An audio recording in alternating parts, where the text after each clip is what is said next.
اور سچا وعدہ قریب آ لگے گا، یعنی قیامت قریب آ جائے گی جب یاجوج ماجوج آئیں گے نا، بالکل آخری تقریباً جو ہے نا وہ سٹیج ہوگی، اور اس وقت کافروں کی نگاہیں پھٹی کی پھٹی رہ جائیں گی کہ ہائے افسوس، ہم اس حال سے غافل تھے، بلکہ اصل میں فی الواقع ہم ہی قصوروار تھے۔ یعنی جب قیامت آئے گی تو سارے کافر اپنے قصور کا خود ہی اقرار کر لیں گے، تم اور اللہ کے سوا جن جن کی تم عبادت کرتے ہو سب دوزخ کا ایندھن بنو گے۔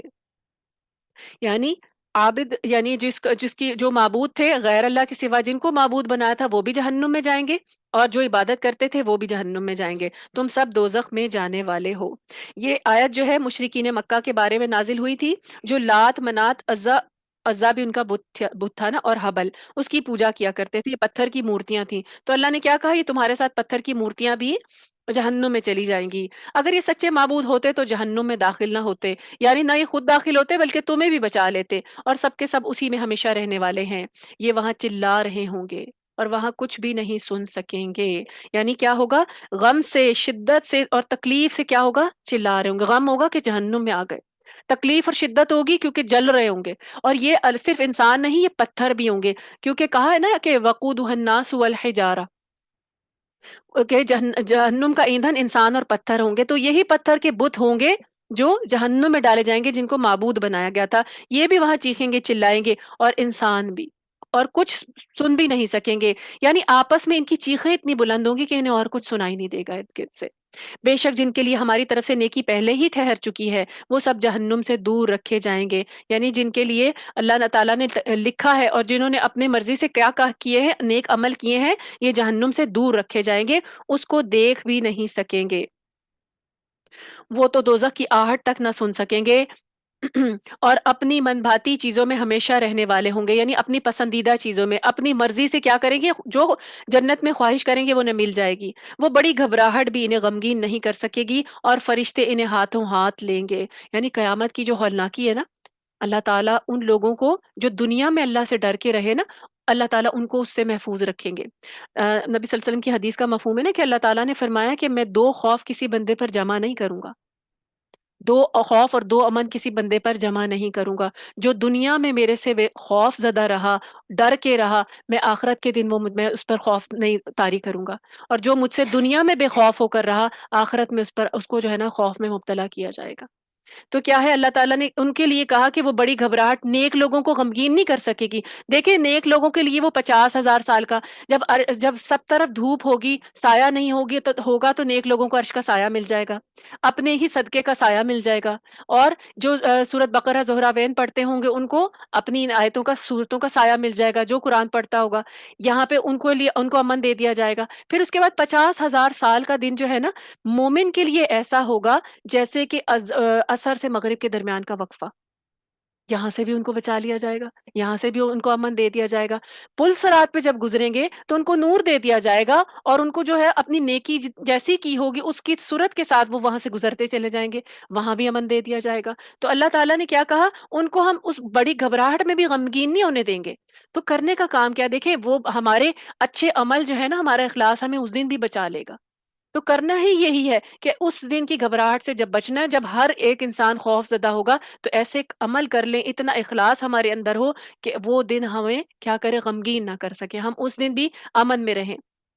اور ساتھ ان کی تعریف کی کہ فرشتے انہیں ہاتھوں ہاتھ لیں گے، فرشتے ویلکم کریں گے۔ دیکھیں اب برے لوگوں کو تو فرشتے مار مار کے، ہانک ہانک کے لے کے جائیں گے نا میدان حشر کی طرف، ان کو ہانکیں گے، آگ کے کوڑوں سے ہانکیں گے اور ادھر لے کے جائیں گے۔ اور جو اچھے لوگ ان کو ہوں گے، ان کو ہاتھوں ہاتھ لیں گے، ان کو ویلکم کریں گے، اور کیا کہیں گے، یہی وہ تمہارا دن ہے جس کا تم وعدہ کیے جا رہے، یعنی تم نے صبر کیا دنیا میں، اللہ کی عبادت کرتے رہے، تو یہی دن ہے جس کے بارے میں تمہیں بشارتیں دی جا رہی تھی۔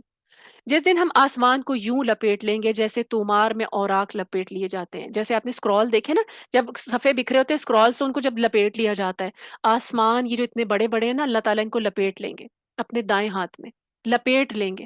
اور جیسے کہ ہم نے پہلی مرتبہ ان کی پیدائش کی تھی، اسی طرح دوبارہ کریں گے، یہ ہمارے ذمے ہے، یعنی لوگوں کو دوبارہ پیدا کر دیں گے جیسے پہلے دفعہ پیدا کیا تھا، اور ہم اسے ضرور کر کے رہیں گے۔ اللہ نے کیا کہا، یہ ضرور ہوگا، یہ جو منظر اللہ تعالیٰ نے ابھی قرآن مجید کی ان آیات میں ہمارے سامنے رکھا ہے نا، یہ سب کچھ ضرور ہوگا۔ آسمان لپیٹے جائیں گے اور انسان دوبارہ زمینوں سے اٹھا کھڑے کیے جائیں گے۔ یقیناً ہم نے زبور میں پند و نصیحت کے لیے زبور میں یہ لکھ چکے ہیں کہ زمین کے وارث میرے صالح بندے ہی ہوں گے۔ یعنی زبور میں بھی اللہ تعالیٰ نے نصیحتیں لوگوں کو کی ہیں عبادت گزار بندوں کے لیے، تو اس میں یقیناً بڑا پیغام ہے۔ پھر نبی صلی اللہ علیہ وسلم کے لیے کیا فرمایا؟ وَمَا أَرْسَلْنَاكَ إِلَّا رَحْمَةً لِّلْعَالَمِينَ، اور ہم نے آپ صلی اللہ علیہ وآلہ وسلم کو تمام جہان والوں کے لیے رحمت بنا کر بھیجا ہے۔ یعنی جو آپ صلی اللہ علیہ وسلم کی رسالت پر ایمان لائے گا تو کیا ہوگا؟ گویا کہ اس نے رحمت کو اللہ کی قبول کر لیا۔ آپ رحمت ہیں، اللہ کی رحمت کا پیغام لے کر آئے ہیں، تو جو اس پیغام کو قبول کر لے گا اس پر اللہ کی رحمت ہو جائے گی، اور اس کو پھر کیا ہوگا؟ دنیا میں بھی اس کو سیدھا راستہ ملے گا اور آخرت میں بھی اس کی نجات ہو جائے گی۔ تو اللہ تعالیٰ نے نبی صلی اللہ علیہ وسلم کو سراسر رحمت بنا کر بھیجا ہے۔ ان کی رحمت یعنی کہ جو ان کی اطاعت کرے گا ان میں اللہ ہی کی دراصل اطاعت ہے۔ نبی کی پیروی کرنے والوں کو اللہ کی محبت مل جائے گی۔ کہہ دیجئے میرے پاس تو بس وہی کی جاتی ہے کہ تم سب کا معبود ایک ہی ہے، کیا تم بھی اس کی فرما برداری کرنے والے ہو؟ اور اگر یہ منہ موڑ لیں تو کہہ دیجئے میں نے تمہیں یکساں طور پر خبردار کر دیا ہے۔ یعنی اگر نہیں مانتے تو کیا کہیں؟ میں نے تو اپنا کام کر دیا ہے، میں نے تمہیں وارن کر دیا ہے۔ مجھے علم نہیں کہ جس کا وعدہ تم سے کیا جا رہا ہے وہ قریب ہے یا دور، یعنی قیامت کا میں تم سے وعدہ نہیں کرتا، مجھے نہیں پتا وہ کب آئے گی، لیکن ہاں میں نے تمہیں بتا دیا ہے کہ وہ آئے گی ضرور، تو تم اس کے لیے تیاری کر لو، میں نے تمہیں وارن کر دیا ہے۔ البتہ اللہ تو کھلی اور ظاہر بات کو بھی جانتا ہے، یعنی اللہ کو معلوم ہے وہ کب آئے گی، جو تم چھپاتے ہو اسے بھی اللہ جانتا ہے۔ مجھے اس کا علم نہیں، ممکن ہے یہ تمہاری آزمائش ہو اور ایک مقرر وقت تک کا فائدہ پہنچانا ہے۔ خود نبی نے کہا اے رب انصاف کے ساتھ فیصلہ کر دے، اور اب ہمارا رب بڑا مہربان ہے جس سے مدد طلب کی جاتی ہے ان باتوں پر جو تم بیان کرتے ہو۔ اب یہاں سے سورت حج شروع ہو رہی ہے، یہ مدنی سورت ہے، مدینہ میں نازل ہوئی، اور اس میں 78 یعنی 78 آیات ہیں اور 10 رکوع ہیں۔ بسم اللہ الرحمن الرحیم۔ شروع اللہ کے نام سے جو بہت مہربان نہایت رحم کرنے والا ہے۔ اللہ سبحانہ وتعالیٰ فرماتے ہیں یا ایھا الناس اتقوا ربکم، اے لوگو اپنے رب سے ڈر جاؤ۔ سب سے پہلے تقوی، ڈر جاؤ۔ کیوں ڈر جاؤ؟ ان زلزلۃ الساعۃ شیء عظیم، بے شک قیامت کا زلزلہ بہت ہی بڑی چیز ہے، بہت بھاری چیز ہے۔ وہ ایسا زلزلہ ہوگا جو رکے گا نہیں۔ اس کی شدت یہ آج کا 6.8 7.8 والا زلزلہ نہیں ہوگا۔ 6.8 7.8 والے زلزلے کیا کرتے ہیں؟ زمین کو ایک منٹ میں تہس نہس کر دیتے ہیں نا۔ بڑی بڑی عمارتوں کو جن کو بڑے بڑے بلڈرز بڑی ٹیکنالوجی کے ساتھ بناتے ہیں ان کو ایک سیکنڈ میں ڈھیر کر دیتے ہیں، انسان نیچے دب جاتے ہیں، زمینیں الٹ جاتی ہیں، سڑکیں پھٹ جاتی ہیں، پہاڑ اپنی جگہ سے ہل جاتے ہیں۔ یہ اتنا سا زلزلہ اللہ تعالیٰ نے کیا کہا؟ قیامت کا زلزلہ بہت بڑی چیز ہے، وہ تو ایسا عظیم زلزلہ ہوگا کہ کوئی چیز اپنی جگہ پہ سلامت ہی نہیں رہے گی۔ فرمایا جس دن تم اسے دیکھ لو گے، تم سب دیکھو گے، اور قیامت جو ہے نا کسی ایسا نہیں ہوگا کہ کسی سے پوشیدہ رہ جائے گی، ہر انسان کو نظر آئے گی۔ کائنات کی ذرہ ذرہ اس قیامت کو وٹنس کرے گا۔ ہر دودھ پلانے والی اپنی دودھ پلاتے بچے کو بھول جائے گی۔ ماں کبھی اپنے شیرخوار بچے کو بھولتی ہے؟ اس سے سب سے زیادہ محبت ہوتی ہے نا، ہر وقت اس کے ساتھ چمٹا رہتا ہے کہ تو کیا ہے، اس وقت اس کو بھی بھول جائے گی، اسے بھی چھوڑ دے گی، اتنی وحشت ہوگی، اور تمام حمل والیوں کے حمل گر جائیں گے، اتنا خوف ہوگا کہ جو عورتیں مس کیریج ہو جائیں گے، ان کے جو اس وقت کنسیو کی ہوئی ہوں گی مس کیریج ہو جائیں گے، اتنی ہولناکی، اتنا یعنی ایک دم سے جو ہے نا اتنی ہولناکی آئے گی۔ تو دیکھیں بہت زیادہ جب ٹینشن ہوتی ہے نا، سائنس یہ بھی پروف کرتی ہے جو مس کیریجز ہوتے ہیں وہ ٹینشن سے بھی ہوتے ہیں، تو اس وقت کیا ٹینشن، جو سٹریس ہوگا نا، خوف ہوگا، اس سے کیا ہوگا؟ ان کے حمل گر جائیں گے، اور تم دیکھو گے کہ لوگ مدہوش دکھائی دیں گے، ایسے لگے گا بے ہوش ہو رہے ہیں، لیکن وہ بے ہوش نہیں ہو رہے ہوں گے، خوف اتنا ہوگا کہ کچھ سمجھ نہیں آ رہا، حالانکہ وہ نشے میں نہیں ہوں گے، لیکن اللہ کا عذاب بڑا ہی سخت ہے، بڑی سختی سے قیامت آئے گی، یعنی ایک سخت خوف اور دہشت جو ہے لوگوں پر طاری ہو جائے گی۔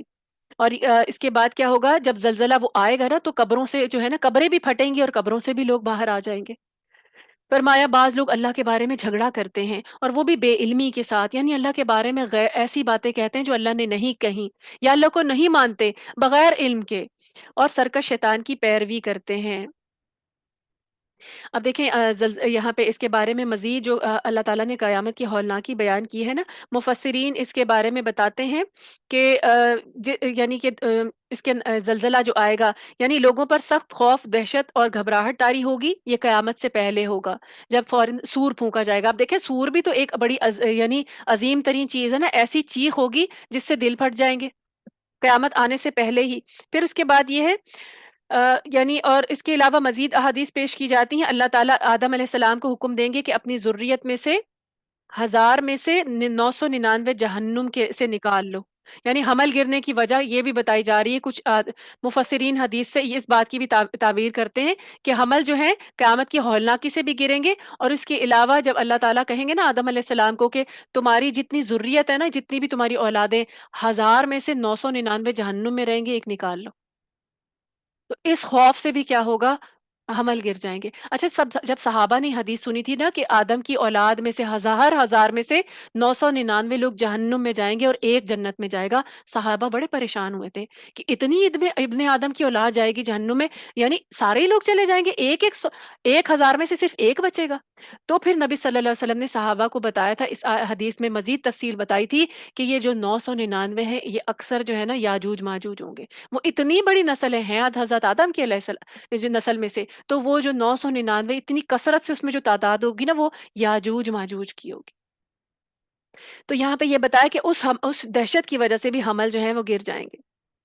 پھر اللہ نے فرمایا بعض لوگ اللہ کے بارے میں جھگڑا کرتے ہیں اور وہ بھی بے علمی کے ساتھ، اور سرکش شیطان کی پیروی کرتے ہیں، جس پر قضائے الہی لکھ دی گئی ہے کہ جو کوئی اس کی رفاقت کرے گا یعنی اللہ تعالیٰ نے لکھ دی ہے، یہ بات طے شدہ ہے کہ جو کوئی شیطان کا کمپینین بنے گا، شیطان کی رفاقت کرے گا، وہ اسے گمراہ کر دے گا، وہ اسے بھٹکا دے گا، اللہ سے دور کر دے گا اور اسے آگ کے عذاب کی طرف لے جائے گا۔ فرمایا لوگوں اگر تمہیں مرنے کے بعد جی اٹھنے میں کوئی شک ہے تو سوچو ہم نے تمہیں مٹی سے پیدا کیا ہے، یعنی ہم نے تمہیں پہلے بھی پیدا کیا ہے، پھر نطفے سے، پھر خون بستہ سے، پھر گوشت کے لوتھڑے سے، جو صورت دیا گیا یعنی بعد میں صورت بنا دی گئی جو پہلے بے نقشہ تھا۔ اب آپ دیکھیں یہاں بھی سائنس ہے، آج سائنس سب اس سارے پروسیس کو جو ہے نا کیا کرتی ہے، اوتھینٹیکیٹ کرتی ہے کہ ہاں یہ بالکل صحیح ہے۔ انسان اسی مرحلے سے گزر کے ماں کے پیٹ میں جو ہے نا، پہلے نطفہ تھا، پھر کیا ہوا خون کی ایک پھٹکی سی بنتا ہے، پھر گوشت کا لوتھڑا بنتا ہے، پھر آہستہ آہستہ اس کو شکل ملتی ہے۔ تو سائنس پورے اس پروسیس کو جو ہے نا اب کیا کر رہی ہے، پروف کر رہی ہے، اور یہ رب نے کب بتایا، 1400 سال پہلے۔ تو اللہ نے مکمل کیا کہا، کیا تمہیں شک ہے کہ ہم تمہیں دوبارہ نہیں بنا سکتے؟ ہم نے تمہیں تمہاری ماں کے پیٹ میں کن کن مرحلوں سے بنایا ہے، اور جسے ہم چاہیں ایک ٹھہرائے ہوئے وقت تک رحم مادر میں رکھتے ہیں، یعنی پھر تمہیں بچپن کی حالت میں دنیا میں لاتے ہیں، یعنی جب تک اللہ کا اذن ہوتا ہے تم ماں کے پیٹ میں رہتے ہو، بعض 7 مہینے میں پیدا ہو جاتے ہیں، بعض 9 مہینے میں، یعنی سب کا ٹائم پیریڈ الگ الگ ہوتا ہے۔ پھر تمہیں بچپن کی حالت میں دنیا میں لاتے ہیں تاکہ تم پھر اپنی جوانی پوری جوانی کو پہنچو۔ تم میں سے تو بعض وہ ہیں جو فوت کر لیے جاتے ہیں، یعنی جلدی، کوئی بچپن میں فوت ہو جاتا ہے، کوئی جوانی میں، اور بعض بے غرض عمر کی طرف پھر سے لوٹا دیے جاتے ہیں، یعنی ارذل العمر کی طرف، بڑھاپے کی طرف، کمزوری والی عمر کی طرف دوبارہ لوٹا دیے جاتے ہیں کہ وہ ایک چیز سے باخبر ہونے کے بعد پھر سے بے خبر ہو جائیں۔ یعنی کیا ہوتا ہے، عقلیں دوبارہ ان کی چلی جاتی ہیں۔ ایک ٹائم ہوتا ہے نا، بچپن میں بھی عقل نہیں تھی، بڑھاپے میں بھی عقل نہیں ہوتی، بچپن میں بھی بچپنا تھا، اور یعنی چھوٹے اسی طریقے سے حرکتیں کرتے تھے، اور جو ہوتا ہے بڑھاپے میں بھی جب عقل چلی جاتی ہے تو ان کو نہیں پتہ چلتا کہ بعض اوقات وہ کیا کر رہے ہیں، تو عقلیں جو ہیں وہ ناقص ہو جاتی ہیں۔ یہ بھی اللہ کی قدرت ہے، یہ اللہ کی قدرت کے مظاہر ہیں، اللہ تعالیٰ دکھا رہے ہیں کہ وہ جو یہ عقل تمہیں دی ہے نا، یہ میں جب چاہوں لے لوں، جب تم چاہوں تمہارے اندر داخل کر دوں، یہ طاقت جس پہ تم اتراتے ہو نا، میں جب چاہے تم سے لے لوں۔ جب اللہ کا حکم ہوتا ہے تو یہ اللہ تعالیٰ پورا انسان کے اندر اس طاقت کو داخل کر دیتا ہے، جب اللہ کا حکم ہوتا ہے اللہ تعالیٰ کھینچ لیتے ہیں۔ بعض اوقات ہوتا ہے نا بیماری میں، جوانی میں انسان سے اللہ طاقت لے لیتے ہیں، اور بعض اوقات اور آہستہ آہستہ عام طور پہ عمومی کیا ہے کہ دیکھیں جیسے جیسے انسان گریجولی 40s کراس کرتا جاتا ہے، آہستہ آہستہ آہستہ آہستہ اس کی کمزوری آتی جاتی ہے، اس کو اپنے اندر خود وہ محسوس ہونا شروع ہو جاتی ہے، تو کتنے غیر محسوس طریقے پہ اللہ تعالیٰ وہ چیز لینا شروع کر دیتے ہیں۔ فرمایا تم دیکھتے ہو کہ زمین بنجر اور خشک ہے، پھر جب ہم اس پر بارشیں برساتے ہیں تو وہ ابھرتی ہے اور پھولتی ہے اور ہر قسم کی رونق دار نباتات اگاتی ہے، یعنی سبزہ آ جاتا ہے بارش سے۔ یہ اس لیے کہ اللہ ہی حق ہے، وہی مردوں کو زندہ کرتا ہے اور وہ ہر چیز پر قدرت رکھنے والا ہے، یعنی جو مردہ زمین کو زندہ کر سکتا ہے وہ تمہیں بھی زندہ کر سکتا ہے۔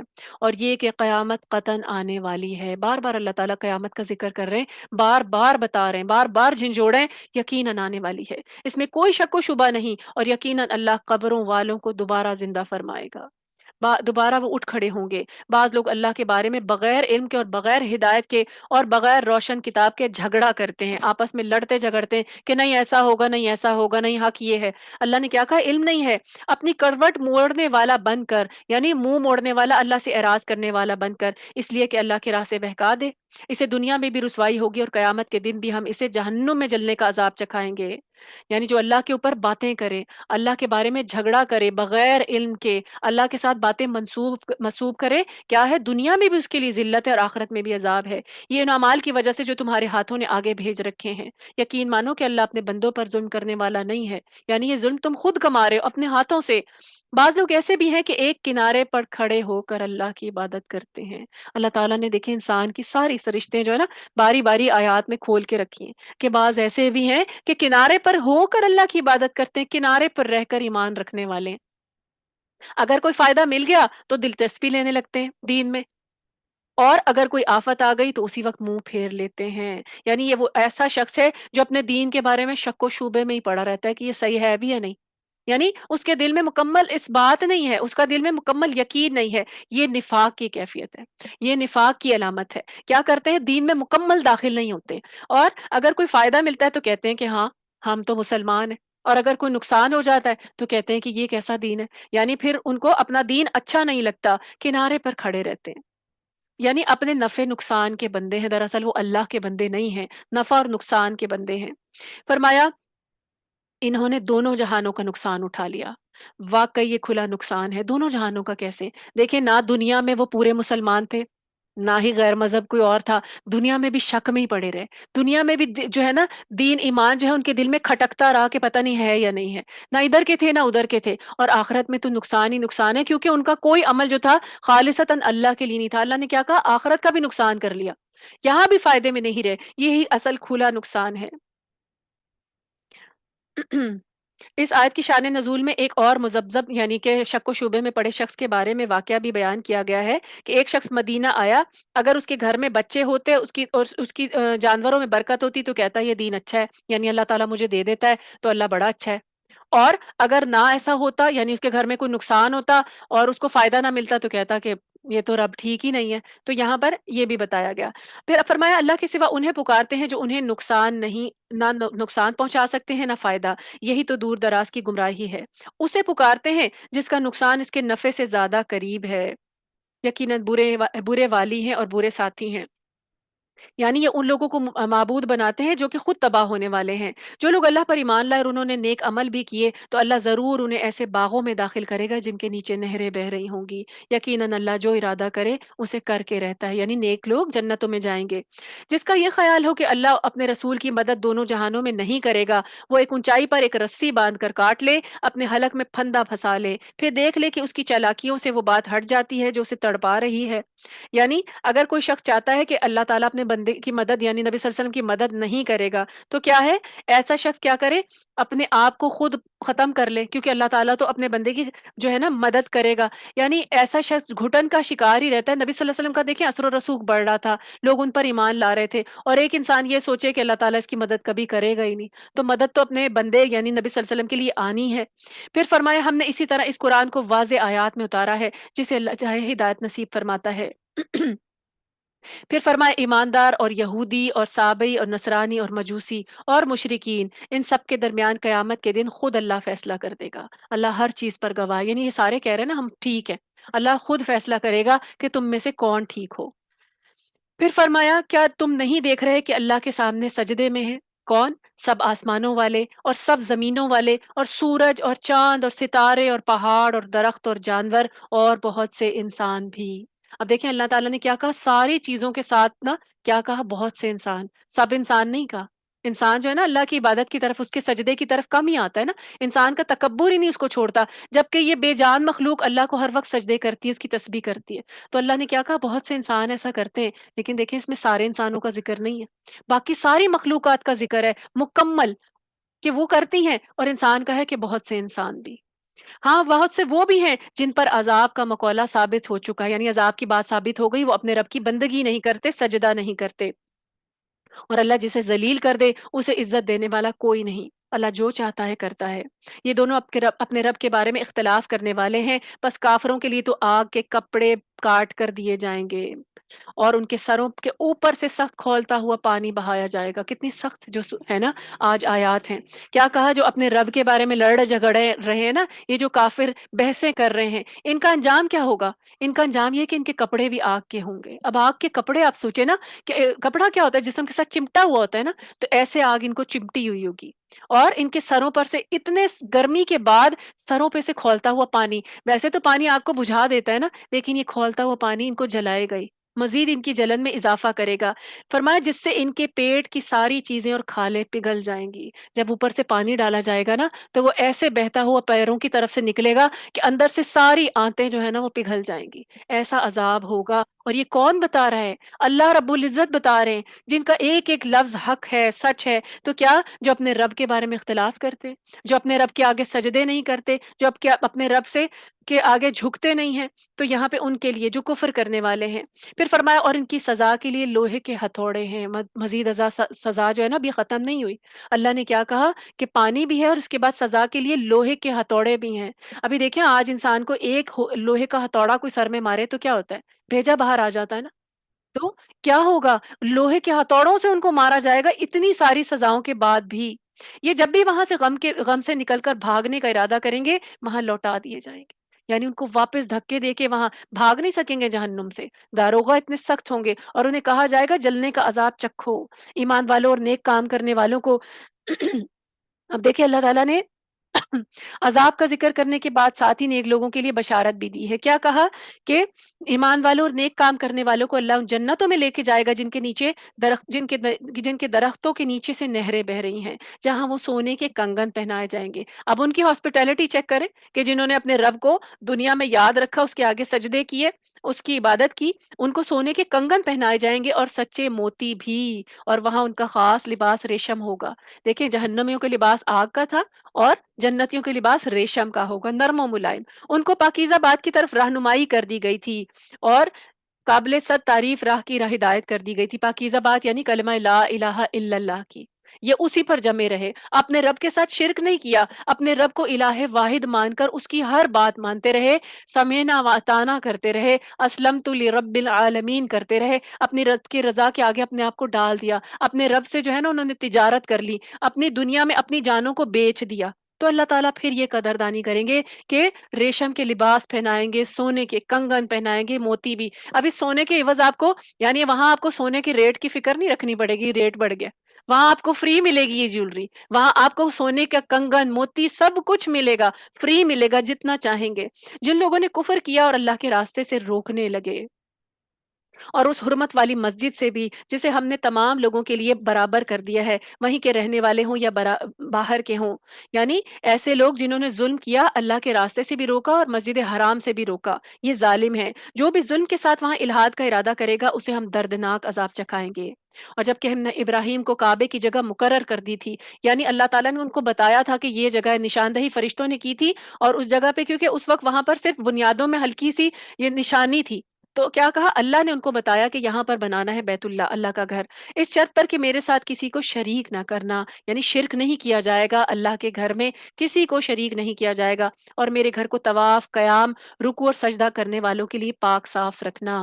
صفائی کی بات کی جا رہی ہے.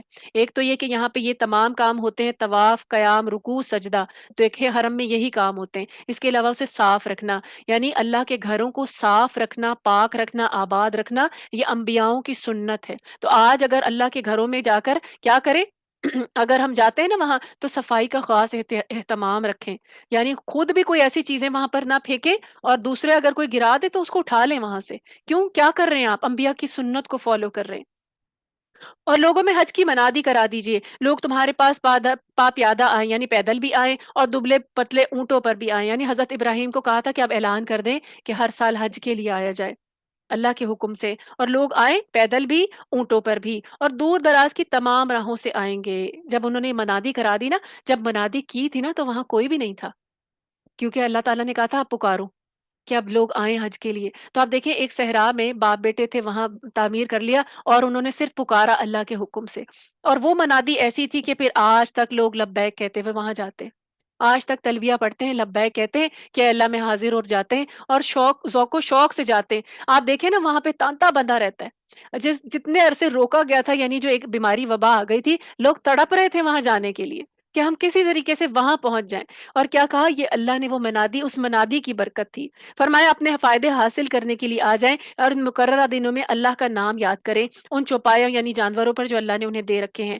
بس تم آپ بھی کھاؤ اور بھوکے فقیر کو بھی کھلاؤ۔ پھر وہ اپنا میل کچیل دور کریں اور اپنی نظریں پوری کریں اور اللہ کے قدیم گھر کا طواف کریں، یعنی مکمل حج کے بارے میں بتایا گیا ہے کہ کیا کریں، ان مقررہ دنوں میں آ کر جو اللہ نے حج کے رکھے ہیں اللہ کو یاد کریں اور جانور لائیں، کس لیے؟ قربانی کے لیے جو اللہ نے انہیں دے رکھے ہیں۔ اور پھر اس کے بعد خود بھی کھاؤ اور بھوکے فقیر کو بھی کھلاؤ، یعنی وہاں پہ اللہ کے نام کے لیے کیا کرو، صدقہ بھی کرو، بھوکے فقیر کو بھی کھلاؤ، چیریٹی بھی کرو، اور پھر اپنا میل کچیل دور کر لیں، یعنی احرام کی حالت میں تو اجازت نہیں تھی نا، یہ بھی اللہ کے حکم سے تھا کہ کیا کرنا ہے، پابندیاں تھیں۔ پھر اس کے بعد اپنا میل کچیل دور کریں، اپنی نظریں پوری کریں اور اللہ کے گھر کا طواف کریں۔ یہ ہمارا حکم ہے، جو کوئی اللہ کی حرمتوں کی تعظیم کرے اور اس کے رب کے پاس بہتری ہے، یعنی جو اللہ کی حرمتوں کی، جو اللہ نے حرمتوں سے مراد یہ مناسک حج ہیں جو اللہ نے لازم کر دی ہیں، تو جو کیا کرے، اس کی تعظیم کرے، یعنی ان کو ایز اٹ از فالو کرے، اپنی مرضی نہ کرے۔ دیکھیں مناسک حج اللہ نے بتا دیے ہیں، اب اس میں کوئی اپنی مرضی نہیں کر سکتا کہ میں پہلے صحیح کر لوں پھر طواف کروں، یا پہلے میں نفل پڑھ لوں اس کے بعد طواف کروں۔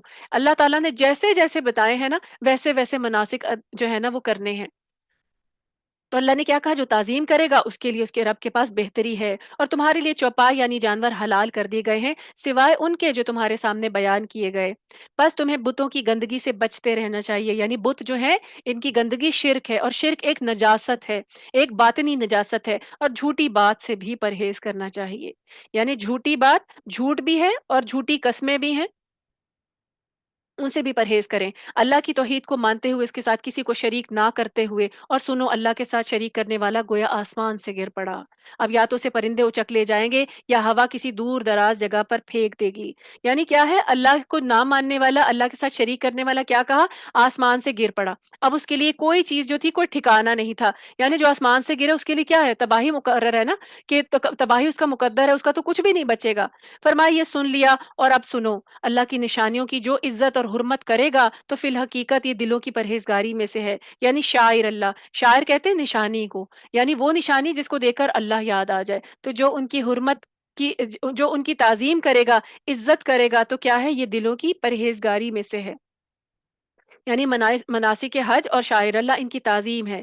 ان چوپایوں میں تمہارے لیے ایک مقرر وقت تک کا فائدہ ہے، پھر ان کے حلال ہونے کی جگہ خانہ کعبہ ہے، یعنی ان کو لا کر وہاں پہ حلال کیا جائے گا، جن کو حج کے لیے ساتھ لے کر آئے ہو، یعنی پہلے لائے ہو تو اگر ان بکریوں سے دودھ دویا ہے تو ان کو استعمال کر سکتے ہو، پھر اس کے بعد ان کو اللہ کے لیے قربان کر دو۔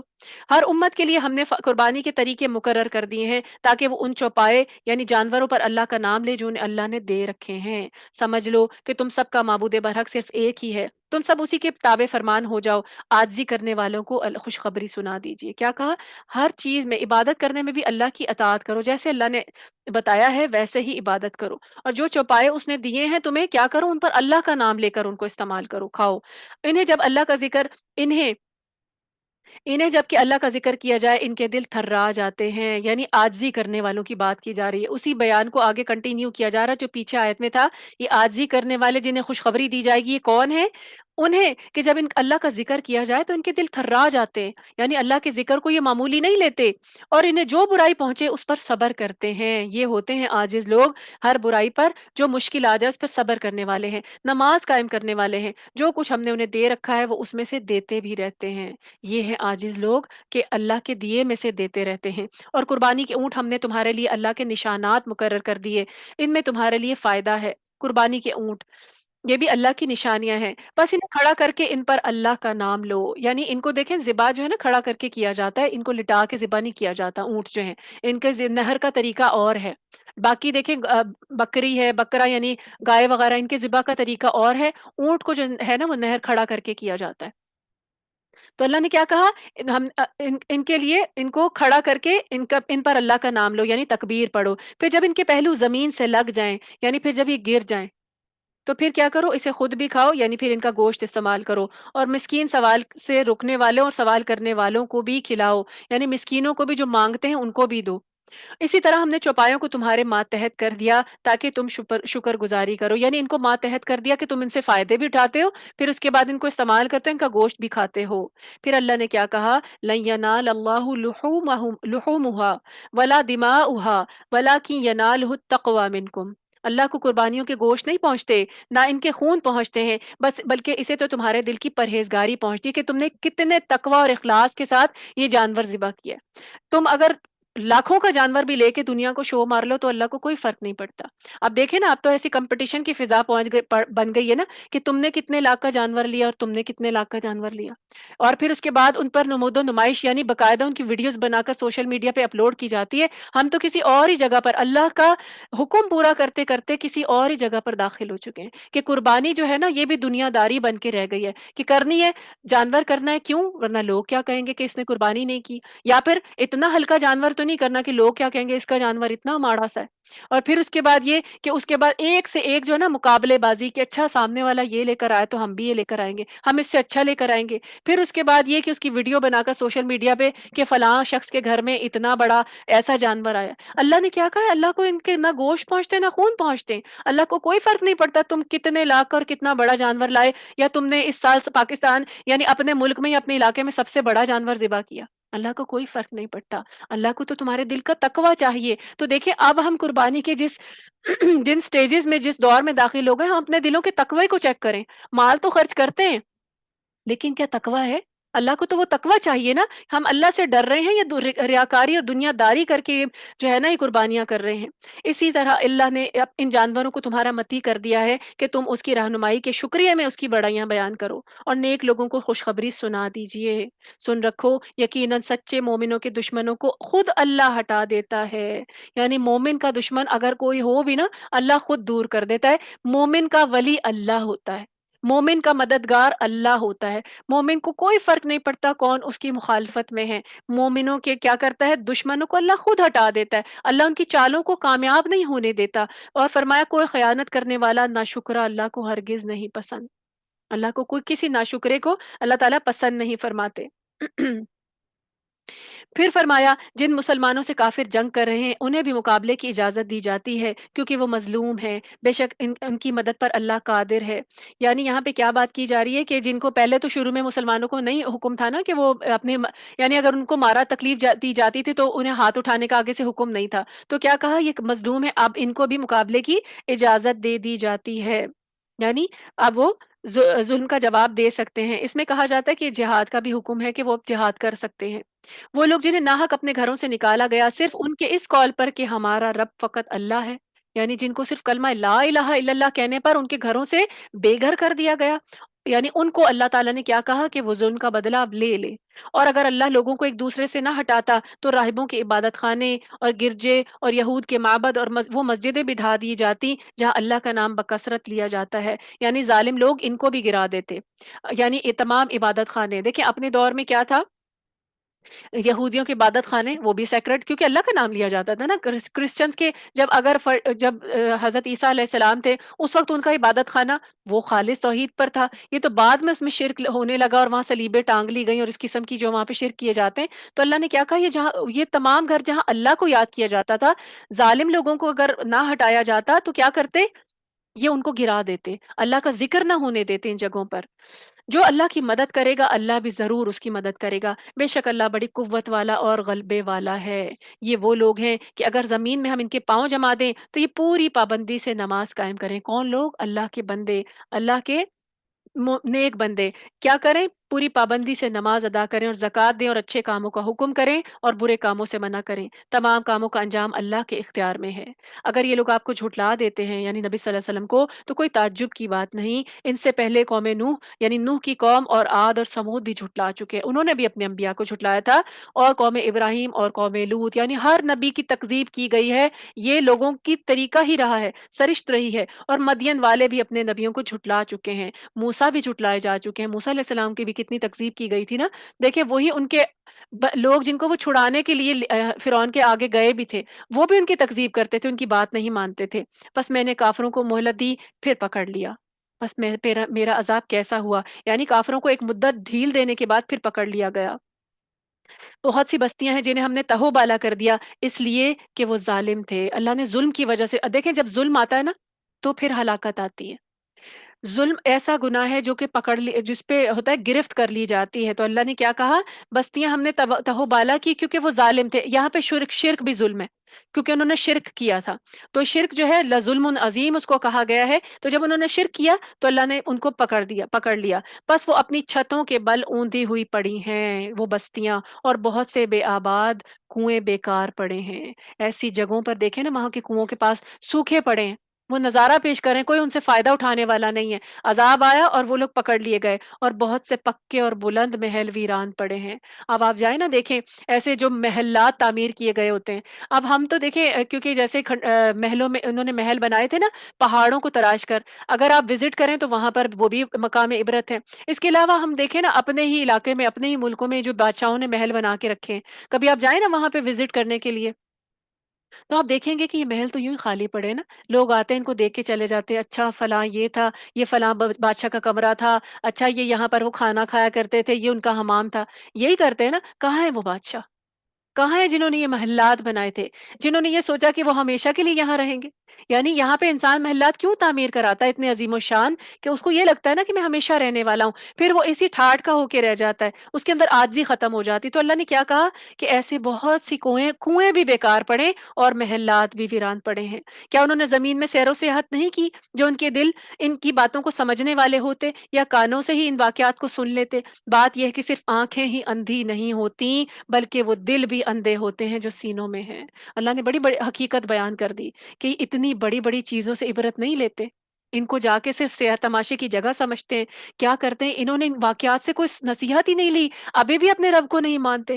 وجہ بتا دی اللہ نے کہ آنکھیں اندھی نہیں ہوتی, یعنی آنکھیں نور سے خالی نہیں ہوتی, دل بھی نور سے خالی ہوتے ہیں. دل بھی اندھے ہوتے ہیں, ان کے اندر کیا ہوتا ہے سوچنے سمجھنے کی صلاحیت نہیں ہوتی, دلوں کو بھی نظر نہیں آتا حق, اور پھر وہ اندھے ہو جاتے ہیں. فرمایا اور عذاب کو آپ سے وہ جلدی طلب کر رہے ہیں. اللہ ہرگز اپنا وعدہ نہیں ٹالے گا, یعنی اللہ کا وعدہ ہے عذاب آئے گا لیکن اپنے مقررہ وقت پر. ہاں البتہ آپ کے رب کے نزدیک ایک گنتی تمہاری گنتی کے اعتبار سے 1000 سال کا ہے. یعنی یہ لوگ تو اپنے حساب سے جلدی کر رہے ہیں, لیکن اللہ کے حساب میں جو جلدی ہے نا, اللہ کہتے ہیں نا کہ قیامت بس قریب ہے. تو پھر کیا ہے, اگر اللہ تعالیٰ کہیں ایک دن بعد آنی ہے تو اس کا کیا مطلب ہے 1000 سال بعد آنی ہے نا. اللہ کے نزدیک اللہ نے کیا کہا, دنوں کی گنتی کیا ہے 1000 سال. اگر اللہ تعالیٰ کہیں ایک دن بعد آنی ہے تو اس کا مطلب ہے 1000 سال کے بعد آنی ہے. اللہ کی گنتی تو اور ہے, اللہ کے نزدیک شمار اور ہے. فرمایا بہت سے ظلم کرنے والی بستیوں کو ہم نے ڈھیل دی, پھر آخر انہیں پکڑ لیا اور میری ہی طرف لوٹ کر آنا ہے. اعلان کر دو کہ لوگوں میں تمہیں کھلم کھلا خبردار کرنے والا ہوں. بس جو لوگ ایمان لائے ہیں اور جنہوں نے نیک عمل کیے ہیں ان کے لیے بخشش ہے اور عزت والی روزی ہے. اور جو لوگ ہماری نشانیوں کو پست کرنے کے در پہ رہتے ہیں وہی دوزخی ہیں. یعنی یہ وہ لوگ ہیں نشانیوں کو پست کرنے والے, یعنی کیا کرتے ہیں جو سمجھتے ہیں کہ اللہ تعالیٰ کے دین کو نیچا کر دیں گے, یعنی اس کو نگیٹ کریں گے, اس کی تکذیب کریں گے, اس کے خلاف پروپاگنڈا کریں گے. تو اللہ نے کیا کہا, جو ایسی کوششوں میں لگے ہیں وہ دوزخ میں جائیں گے.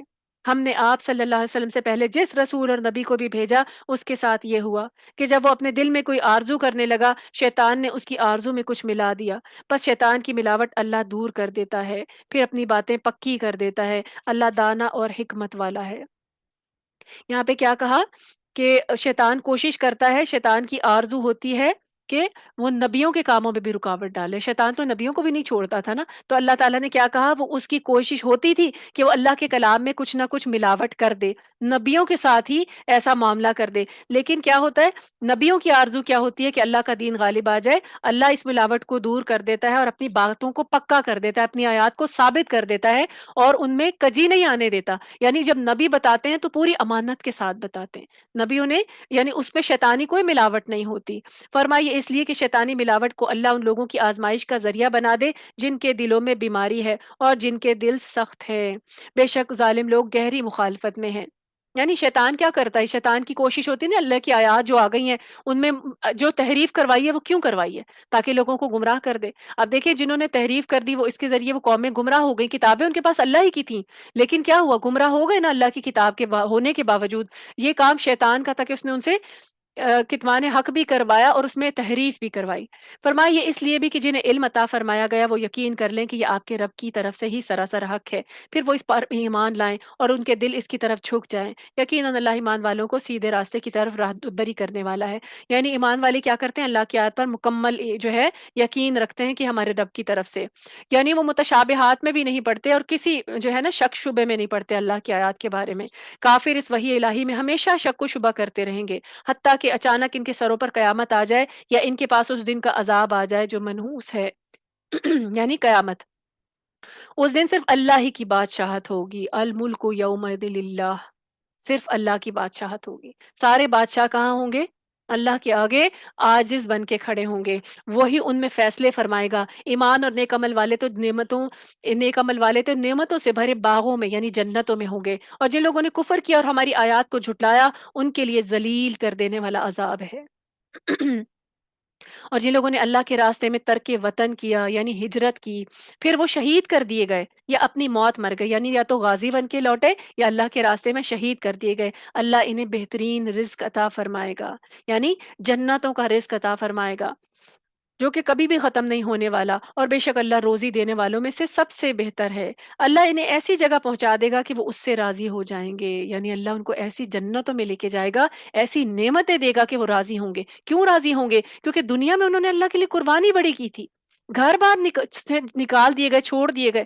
دیکھیں اگر وہ کلمہ کفر پہ واپس جم جاتے تو گھروں میں رہنے دیے جاتے، انہوں نے اس کی پرواہ نہیں کی، اللہ کی خاطر گھروں سے نکلے اور اپنی جانوں کی بھی پرواہ کیے بغیر میدان جنگ میں بھی نکلے، اور جب واپس آ گئے تو اللہ نے اتنی بہترین قدردانی کی کہ اللہ تعالیٰ ان کو اتنا دے گا کہ وہ راضی ہو جائیں گے۔ بے شک اللہ علم والا اور بردباری والا ہے۔ بات یہی ہے، اور جس نے بدلہ لیا اسی کے برابر جو اس کے ساتھ کیا گیا، پھر اگر اس سے زیادتی کی جائے تو یقیناً خود اللہ اس کی مدد فرمائے گا۔ بے شک اللہ درگزر کرنے والا اور بخشنے والا ہے۔ یہاں پہ کیا کہا جا رہا ہے کہ اگر کسی پہ ظلم کیا وہ اسی قدر بدلہ لے لے تو اللہ تعالیٰ مظلوم کے ساتھ ہے، لیکن اگر مظلوم اپنے بدلے سے زیادہ ذرا سا بھی آگے بڑھ جائے تو پھر وہ ظالم ہے، پھر اللہ دوسرے کے ساتھ ہے، یعنی جو پہلے ظالم تھا پھر اللہ اس کے ساتھ ہو جائے گا کیونکہ اس کے ساتھ زیادتی کی گئی۔ تو یہاں پہ کیا پتا چل رہا ہے کہ اللہ دراصل مظلوم کے ساتھ ہوتا ہے۔ پھر فرمایا یہ اس لیے کہ اللہ رات کو دن میں داخل کرتا ہے اور دن کو رات میں داخل کرتا ہے، اور بے شک اللہ سننے والا دیکھنے والا ہے۔ یہ سب اس لیے کہ اللہ ہی حق ہے، اس کے سوا جسے بھی یہ پکارتے ہیں وہ باطل ہے، اور بے شک اللہ ہی بلندی اور کبریائی والا ہے، سب سے بڑا ہے۔ کیا آپ نے نہیں دیکھا کہ اللہ آسمان سے پانی برساتا ہے پھر زمین سرسبز ہو جاتی ہے؟ بے شک اللہ مہربان اور باخبر ہے۔ آسمان اور زمین میں جو کچھ ہے اسی کا ہے، اور یقیناً اللہ وہی ہے بے نیاز اور تعریفوں والا، سب سے زیادہ تعریفوں کے لائق ہی وہ ہے، بے نیاز ہے۔ نہ بھی کریں گے تو کیا ہے، وہ پھر بھی لائق ہے تعریف ہے، وہ اسی لائق ہے کہ اس کی تعریف کی جائے، اس کی حمد و ثنا کی جائے۔ جو کچھ ہے زمینوں اور آسمان میں اسی کا ہے، ہم بھی اسی کے ہیں، ہمارے ایک ایک جو ہے نا آپ یہ کہیں کہ ہمارا ایک ایک ذرہ اسی کا ہے، ہماری سانس بھی اسی کے قبضہ قدرت میں ہے، تو سب اس کا ہے، تو اسی کی تعریف ہے جو دے رہا ہے۔ کیا آپ نے نہیں دیکھا کہ اللہ ہی نے زمین کی تمام چیزیں تمہارے بس میں کر دی ہیں؟ یعنی اللہ نے یہ نعمت بتائی ہے کہ تمہارے بس میں کر دی ہیں، تمہارے لیے کیا کیا ہے، ان کو تم تصرف میں کر دیا ہے تمہارے کہ تم ان سے فائدہ اٹھاؤ۔ کیا اتنی بڑی نعمت جو ہے تمہارے لیے کافی نہیں ہے؟ اور اس کے فرمان سے پانی میں چلتی ہوئی کشتیاں بھی وہی آسمان کو تھامے ہوئے ہے کہ زمین پر اس کی اجازت کے بغیر گر نہ جائے، یعنی اللہ نے اس کو بھی مضبوط تھاما ہوا ہے، اللہ کے حکم کے بغیر کیا ہوتا، آسمان گر جاتا، گر پڑتا زمین اس پر۔ اور اب آپ دیکھیں نا اللہ نے آسمان کی مثال، اس کے علاوہ بھی دیکھیں نا جتنے سیارے آربٹس میں گردش کر رہے ہیں، اللہ کے حکم سے اللہ نے ان کو تھاما ہوا ہے۔ کبھی کبھی ایسٹرونومی یعنی ناسا جو ہے نا وہ آ کے پریڈکٹ کرتا ہے نا کہ فلاں جو ہے نا سیارہ وہ ٹکرا سکتا ہے زمین سے، اب اتنی سی قریب سے گزرے گا اور ٹکرا گیا تو تباہی آ جائے گی۔ اسے کس نے روکا ہوا ہے؟ اللہ نے روکا ہوا ہے۔ فرمایا کہ زمین میں اس کی اجازت کے بغیر نہ گر پڑے۔ بے شک اللہ لوگوں پر شفقت اور نرمی کرنے والا اور مہربان ہے۔ اسی نے تمہیں زندگی بخشی، پھر وہی مار ڈالے گا، پھر وہ زندہ کرے گا۔ بے شک انسان البتہ ناشکرا ہے، یعنی اتنی نعمتیں ملتی ہیں پھر بھی ناشکرا ہے۔ ہر امت کے لیے ہم نے عبادت کا ایک طریقہ مقرر کر دیا ہے جسے وہ بجا لانے والے ہیں، یعنی ہر امت کے لیے اللہ نے ایک شریعت دی ہے مکمل، اور پھر اس کے علاوہ اس میں عبادات کے طریقے دیکھیں، نماز تو تھی لیکن نمازوں کی تعداد فرق تھی، روزے تھے ان کا بھی طریقہ تھوڑا سا فرق تھا، یعنی ان کی جو طریقے عبادات یہی تھی لیکن ان کا طریقہ تھوڑا فرق تھا، شریعت ہی تھی لیکن کچھ جو ہے نا ڈوز اینڈ ڈونٹس تھوڑے سے فرق تھے۔ تو کیا کیا؟ یہ بھی آزمائش تھی، یہ ایک طریقہ مقرر کر دیا جسے وہ بجا لانے والے ہیں، بس انہیں اس امر میں آپ سے جھگڑا نہیں کرنا چاہیے، یعنی وہ ان کی شریعت تھی، اللہ نے اس وقت کے لیے ویلڈ رکھی تھی، اب یہ جھگڑا نہ کریں کہ اب وہ شریعت کیوں نہیں ہے، یہ اللہ نے مختلف شریعتیں رکھی ہیں۔ یہود اور اعتراض کرتے ہیں نا کہ اب یہ دین ہے، اس میں باقی چیزیں وہ والی کیوں حلال کر دی گئیں جو ہمارے دین میں حرام تھی، اور فرمایا اور آپ اپنے پروردگار کی طرف لوگوں کو بلائیے، یقیناً آپ ٹھیک ٹھاک ہدایت پر ہی ہیں۔ پھر بھی اگر یہ لوگ آپ سے الجھنے لگیں تو آپ کہہ دیجئے کہ تمہارے اعمال سے اللہ بخوبی واقف ہے، وہ تمہارے سب اختلافات کا فیصلہ قیامت والے دن اللہ خود کر دے گا۔ کیا آپ نے نہیں جانا کہ آسمان اور زمین کی ہر چیز اللہ کے علم میں ہے؟ یعنی اللہ جانتا ہے ہر چھوٹی سے چھوٹی، بڑی سے بڑی چیز کو، یہ سب لکھی ہوئی کتاب میں محفوظ ہیں، اللہ پر تو یہ حکم بالکل آسان ہے۔ اور یہ اللہ کے سوا ان کی عبادت کر رہے ہیں جس کی نہ تو اس نے کوئی دلیل نازل فرمائی ہے اور نہ یہ خود اس کا کوئی علم رکھتے ہیں، ظالموں کا کوئی مددگار نہیں، یعنی بغیر دلیل کے کیا کر رہے ہیں؟ اللہ کے غیر اللہ کی عبادت کر رہے ہیں، اللہ نے نہ کوئی سند نازل فرمائی اور نہ اس کا کوئی علم ہے، ان کو کیا علم ہے کہ ان کے باپ دادا ایسا کرتے تھے، کب یہ ایجاد ہوا طریقہ انہیں کوئی علم نہیں ہے، بس یہ اندھی تقلید میں لگے ہوئے ہیں۔ فرمایا یہ نہ یہ خود اس کا علم رکھتے ہیں اور ظالموں کا کوئی مددگار نہیں، یعنی مشرکوں کا۔ جب ان کے سامنے ہماری کلام کی کھلی ہوئی آیتوں کی تلاوت کی جاتی ہے تو آپ کافروں کے چہروں پر ناخوشی کے آثار صاف پہچان لیتے ہیں۔ کافر نبی صلی اللہ علیہ وسلم کی مجلس میں آتے تھے نا، جب آیات نازل ہو رہی ہوتی تھی تو کیا ہوتا تھا؟ ان کے چہرے متغیر ہو جاتے تھے اور ان کے سینوں میں گھٹن جو ہے نا وہ پیدا ہو جاتی تھی۔ تو دیکھیں کافر جو ہے نا وہ کبھی بھی اللہ کے کلام سے خوش تو نہیں ہوتے نا، تو کیا ہوتا تھا اس وقت بھی مجلسوں میں ایسا ہوتا تھا جب اللہ کا کلام تلاوت کیا جاتا تو کیا تھا کہ آپ آثار سے صاف پہچان لیتے کہ انہیں اچھا لگ رہا ہے یا برا لگ رہا ہے۔ وہ تو قریب ہوتے ہیں کہ ہماری آیتیں سنانے والے پر حملہ ہی کر بیٹھے، یعنی سنتے سنتے ان کا بس نہیں چلتا کہ روک دیں، حملہ کر کے ہی رکوا دیں اللہ کا ذکر۔ کہہ دیجئے کیا میں تمہیں اس سے بھی زیادہ بدترین کی خبر دوں؟ یعنی اس سے بھی زیادہ بدترین کون ہے؟ وہ آگ ہے جس کا وعدہ اللہ نے کافروں سے کر رکھا ہے اور وہ بہت ہی بری جگہ ہے۔ یعنی یہ جو تمہارا منہ بنانا اور اللہ کی آیات سن کر اور اس طرح کی یعنی اعراض کرنا، یہ بدترین نہیں ہے، وہ آگ اس سے بھی زیادہ بدترین ہے جو تمہیں اس کام کے بدلے میں ملے گی کہ تم اللہ کی آیات پر ناگواری دکھاتے ہو۔ فرمایا لوگوں ایک مثال بیان کی جا رہی ہے، ذرا کان لگا کر سن لو۔ اللہ کے سوا جن جن کو تم پکارتے ہو وہ تو ایک مکھی بھی پیدا نہیں کر سکتے۔ اللہ نے نا ہمیں بہت متوجہ کرنے کے لیے خاص طور پہ کیا کہا؟ لوگوں ایک مثال بیان کی جا رہی ہے، ذرا اچھی طریقے سے سنو کہ جنہیں جنہیں یعنی چاہے وہ بت ہیں، چاہے وہ کوئی مدفون ہے، چاہے وہ تمہارے کوئی پیر فقیر ہیں یا بہت ہی پہنچی ہستیاں ہیں جنہیں تم کہتے ہو رب کے برابر ہیں، تو یہ تو ایک مکھی بھی پیدا نہیں کر سکتے۔ مکھی کتنی حقیر چیز ہے نا، تو اللہ نے کیا کہا یہ تو وہ مکھی بھی پیدا نہیں کر سکتے، گو یہ سارے کے سارے جمع ہو جائیں، چاہے یہ سارے جن جن کو تم ان کی تم عبادت کرتے ہو، چاہے جو بھی تم جن کی جو معبود ہیں تمہارے، سارے مل کے بھی کوشش کر لینا تو ایک مکھی بھی نہیں بنا سکتے۔ تو تم کیسے ان کے ساتھ پھر شرک کر سکتے ہو؟ بلکہ مزید کیا کہا؟ بلکہ اگر مکھی ان سے کوئی چیز لے بھاگے، مکھی دیکھیں کتنی بڑی چیز لے جاتی ہے، انسان کے ہاتھ میں کوئی کھانے پینے کی چیز ہو، مکھی اس پہ بیٹھتی ہے تو اس میں سے کتنا حصہ اٹھا کے لے جاتی ہے، ذرا سا، جو ہمیں نظر بھی نہیں آتا، یعنی وہ آتی ہے اپنا حصہ لے کے ذرا سا چلی جاتی ہے، تو اللہ نے کیا کہا؟ مکھی ان سے کوئی چیز لے بھاگے تو یہ تو اسے بھی نہیں چھین سکتے۔ کتنی بڑی مثال ہے، کتنی بڑی دلیل ہے کہ یہ مکھی اتنا سا جو حصہ لے جاتی ہے تو جا کے اسے بھی قابو نہیں کر سکتے، اس سے وہ بھی واپس نہیں چھین سکتے۔ پھر کیا کہا؟ بڑا بودا ہے طلب کرنے والا اور بڑا بودا ہے وہ جس سے طلب کیا جا رہا ہے، یعنی بہت کمزور ہے وہ جو طلب کر رہا ہے شرک میں آ کر، اور بہت کمزور ہے وہ جس سے طلب کیا جا رہا ہے، یعنی وہ جس کے ساتھ شرک کیا جا رہا ہے۔ تو یہ تو سارے سہارے کمزور ہیں۔ اللہ نے کیا کہا؟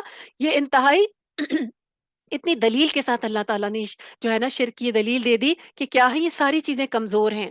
اللہ تعالیٰ نے انہوں نے اللہ کے مرتبے کے مطابق اس کی قدر تو پہچانی ہی نہیں، یعنی کیا کر رہے ہیں؟ اوروں کے ساتھ شرک کر کے اللہ کی ناقدری کر رہے ہیں، انہوں نے تو پہچانی ہی نہیں وہ رب جس نے ان کو ایک ایک چیز عطا فرمائی، ان کو پیدا کیا، ان کو ان کی سانسیں چل رہی ہیں اسی کے حکم سے، یہ کھانا کھا رہے ہیں، یہ فائدے اٹھا رہے ہیں دنیا کے، ان کے لیے دن رات ہوتا ہے، تو انہوں نے اپنے رب کی قدر ہی نہیں پہچانی، اس کے ساتھ شرک کر رہے ہیں۔ اللہ ہی بڑا زور زور والا اور قوت والا اور زبردست اور غالب ہے۔ فرمایا فرشتوں میں سے اور انسانوں میں سے رسولوں کو اللہ ہی چن لیتا ہے۔ اللہ تعالیٰ چاہتا ہے نا تو فرشتوں میں بھی اللہ تعالیٰ نے رینکس رکھے ہیں، اللہ نے ان کو بھی چنا، کسی کو فضیلت دی اور کسی سے کوئی کام لیا۔ اللہ اپنی مرضی سے چنتا ہے، انسانوں میں سے بھی اللہ تعالیٰ رسولوں کو چنتا ہے کہ اللہ نے کس سے کون سا کام لینا ہے۔ اس کے علاوہ عام انسانوں میں بھی جو ہے نا اللہ تعالیٰ چنتے ہیں کہ کس سے میں نے کون سا اپنا دین کی خدمت لینی ہے، کون سا کام لینا ہے۔ یہ ساری جو ہے چننے کا کام اللہ ہی کا ہے، وہی چنتا ہے۔ بے شک اللہ سننے والا اور دیکھنے والا ہے، وہ بخوبی جانتا ہے جو کچھ ان کے آگے ہے اور جو کچھ ان کے پیچھے ہے۔ اللہ ہی کی طرف سب کام لوٹائے جاتے ہیں، یعنی تمام کام جو انسان کر لیتا ہے نا اس کا انجام، اس کی جو خبر ہے وہ اللہ کو دی جاتی ہے کہ یہ کام ہوا ہے۔ اے ایمان والوں، اب ایمان والوں کے ساتھ کیا خطاب کیا جا رہا ہے؟ رکو سجدہ کرتے رہو، ارکعو، اور اپنے پروردگار کی عبادت میں لگے رہو اور نیک کام کرتے رہو تاکہ تم کامیاب ہو جاؤ۔ کامیابی کی ہمیں کی بتائی گئی کہ کیا کرنا ہے؟ ایمان کے ساتھ ساتھ رکو اور سجدہ کرنا ہے، نمازیں پڑھنی ہے، اپنے رب کی عبادت کرنی ہے، کیونکہ ہم اسی مقصد کے لیے بھیجے گئے ہیں، اور نیک کام کرتے رہو تاکہ تم کامیاب ہو جاؤ، اور اللہ کے راستے میں ویسا ہی جہاد کرو جیسا جہاد کا حق ہے۔ جہاد سے کیا مراد ہے؟ جہاد اکبر تو یہ ہے کہ مال کے جانوں کے ساتھ بھی جہاد کیا جائے جب اس کی ضرورت پیش آئے، اور اس کے علاوہ اس سے مراد جد و جہد ہے۔ اللہ کے دین کے لیے کوشش کرتے رہو، اللہ کے راستے میں جد و جہد کرتے رہو، چاہے مال کے ساتھ کرو، چاہے جان کے ساتھ کرو، چاہے اپنی کسی صلاحیت کے ساتھ کرو، اپنے وقت کے ساتھ کرو، اللہ کے راستے میں کوشش کرتے رہو۔ پھر فرمایا اسی نے تمہیں برگزیدہ بنایا اور تم پر دین میں کوئی تنگی نہیں ڈالی ہے، یعنی اللہ نے کیا کیا؟ اللہ نے کوئی ایسا حکم نہیں دیا جو انسان پورا نہیں کر سکتا تھا، اللہ نے ایسی انسان پر کوئی مشقت نہیں ڈالی جو اس سے اٹھائی نہ جاتی۔ دیکھیں اللہ تعالیٰ نے ہمیں روزے بھی رکھنے کا حکم دیا، فرض بھی کر دیے، اور ساتھ ساتھ ایگزیمپشن بھی دے دی کہ اگر کوئی بیمار اور مسافر ہو تو کیا کرے؟ دوسرے دنوں میں گنتی پوری کر لے۔ اللہ کو پتا تھا اس وقت یہ اس کی کیپیسٹی نہیں رکھیں گے، اور اللہ تعالیٰ نے ایسی مشقت نہیں رکھی۔ سفر میں تو اللہ نے کیا کہا؟ نماز قصر کر لو۔ اللہ تعالیٰ تو انسان کے اوپر آسانیاں کرنے والے ہیں۔ پھر فرمایا اپنے باپ ابراہیم کے دین پر قائم رہو، اسی اللہ نے تمہارا نام مسلمان رکھا ہے، یعنی فرما بردار۔ اسلام کے ساتھ جو مسلمان ہے تو کیا ہے؟ اپنے ابراہیم یعنی اپنے باپ ابراہیم کے دین پر رہو، کیونکہ وہ ایک مکمل امت تھے، اور اللہ نے تمہارا نام مسلمان رکھا ہے اس قرآن سے پہلے اور اس میں بھی، تاکہ پیغمبر تم پر گواہ ہو جائے اور تم تمام لوگوں پر گواہ ہو جاؤ، یعنی قیامت والے دن یہ گواہی ہوگی۔ بس تمہیں چاہیے کہ نمازیں قائم رکھو اور زکوٰۃ ادا کرتے رہو اور اللہ کو مضبوطی سے تھام لو، وہی تمہارا ولی اور مالک ہے۔ یعنی اللہ کو مضبوطی سے تھام لینے کا کیا مطلب ہے؟ کہ بس اس کے ساتھ جڑ جاؤ، اس سے رجوع کرو، اپنا سہارا صرف اسی کو سمجھو۔